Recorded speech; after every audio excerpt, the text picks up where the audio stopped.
ታኩር እንደምን አለ ሰላም ነህ? መጀመሪያ ላደረከው ነገር በጣም አመሰግናለሁ።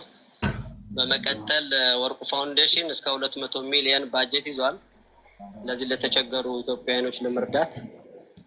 አሁን አንተ ሄደህ ለጎበኛው በዚህ ሰዓት መዋጮ የምታደርጉበት ግን 15 ሚሊዮን ብር ገቢ ያደርግላችኋል።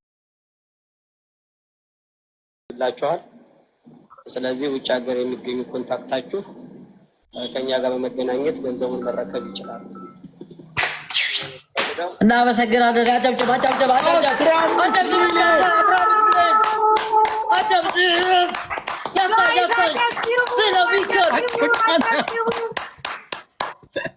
ወይኔ ወይኔ ወይኔ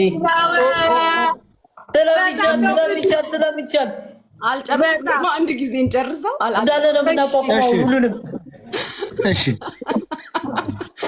እሺ ያንተም ሰርፕራይዝ ስላለ አንድ ላይ እንስማው። እሺ ራሱ አሳቀኝ። ማን ነው? ቀጥል ፈልገው ሀገር የሚገኙ ኮንታክታችሁ ከኛ ጋር በመገናኘት ገንዘቡን መረከብ ይችላል። ይሄንን ነው የምፈልገው። አንተም በተመለከተ ግን ድርጅቱ የ5 ሚሊዮን ብር መኪና ለግልህ ሸልመዋል።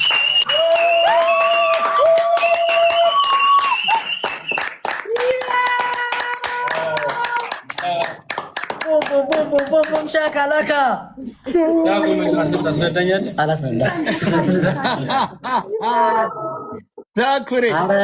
በቃ ከዚህ በላይ ለድርጅታችን ያደረገልን ነገር ለአግማሽ ኢትዮጵያ ያደረገልን ነገር በጣም ታሪክ የማይረሳው ነገር ነው። አቋቁመን ነው ይህንን ነገር የምናሳየው። አቋቁመን ማህበረሰባችንን አቋቁመን ነው እናንተ የምናሳያችሁ። በጣም ነው የምናመሰግነው። ወዳይ እኔ ልቤ እየመታ ነው። ውዴ ቀጣለ እንዴ ቀጣለ ጋይስ ቮይሱን ልጨርሰው እኮ አለ ማለት ነው ውዴሽ ታታሪ ወጣቱ ነው የልጆች አሪያ እንድትሆን በማድረግ ነው በማሰብ ነው። ሰውን ለመርዳት የሚያስፈልገው ሃይማኖት፣ ብሔር፣ ማንነት ሳይሆን ችግሩ ላይ ብቻ በማሰብ ለተቸገሩት መድረስ ወሳኝ ነገር ነው። ይህንን በሁሉም ጭንቅላትና በሁሉም ኢትዮጵያዊ አመለካከት ውስጥ መግባት አለበት። ችግርተኛን መርዳት በዚህ ሰዓት ካለን ማካፈል ለሁላችንም ጥቅም ይኖረዋል። እግዚአብሔር ይጠብቅ። ወደፊትም አብሬያችሁ ነኝ። ምንም ችግር የለውም፣ ይስተካከላል በተለያየ ነገር። አመሰግናለሁ። ሞራል ሁለተኛውን ቮይስ ልክፈተውና ከያዝነው ባጀት ተቀንሶ የሚሰጠው 15 ሚሊዮን ብር ደብረ ብርሃን ብቻ ለሚገኙ አንተ ለጎበኛቸው እንደሆነ መታወቅ አለበት። በቃላት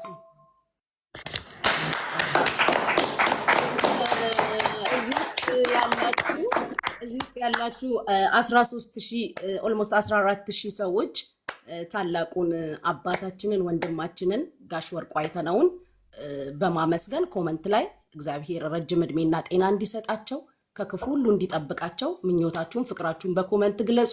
እግዚአብሔር ያክብርልን፣ ኑርልን ጋሼ፣ ክፉ አይንካክ፣ እድሜና ጤና ይስጥልን።